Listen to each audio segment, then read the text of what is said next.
we've been brought up in a Judeo-Christian culture that looks at the story of creation from the perspective of God being behind a cloud, which in fact isn't the metaphor the Jews used. If you go into the Kabbalah, and I've discussed this with Dr.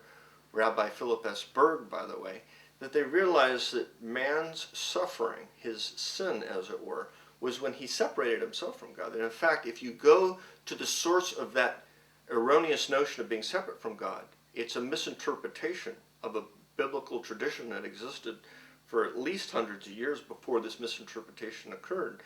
The separation is when we thought God was out there looking down on man, but we knew, even in the onset, that God dwelled with man in this kingdom of heaven that was right here on earth. Well, there's no place on earth or anywhere else in the universe where the presence of God isn't present, which means it's present everywhere, in all people, in all things, at all times, and in all ways. I mean, isn't that how we define our Creator, by whatever religion? But what happens is when we think that God is behind a cloud somewhere, then God becomes unattainable to us. And for the same reason, we don't live in that awareness of God's presence, not just in our life, but within us personally. But we can go to that same source of information that people use to comfort them and recognize one of the most commonly understood principles that resonates in everyone's heart is that the kingdom of heaven lies within. When we recognize that living presence within us is us, and that presence isn't only in us physically, it's around us physically, everywhere and in everyone else. This is the true meaning of Namaste.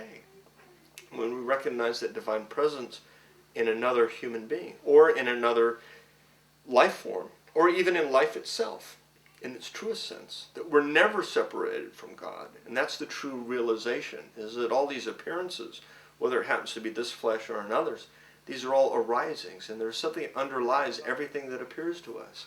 There's something that it arises out of, is sustained by, and merges back into, apparently. But that underlying being that is the essence behind all beings is never actually differentiated. Just the appearances come and go, just like energy particles and atoms come and go, and molecules come and go, and cells in our body come and go all the time, and bodies come and go, like leaves on a tree of life. The leaves come and go, the forms come and go, but the underlying essence remains the same, unchanging. Its expression is unfolding as we appear it, growing. As we grow, we evolve, we see this change, but the consciousness remains the same, unchanging.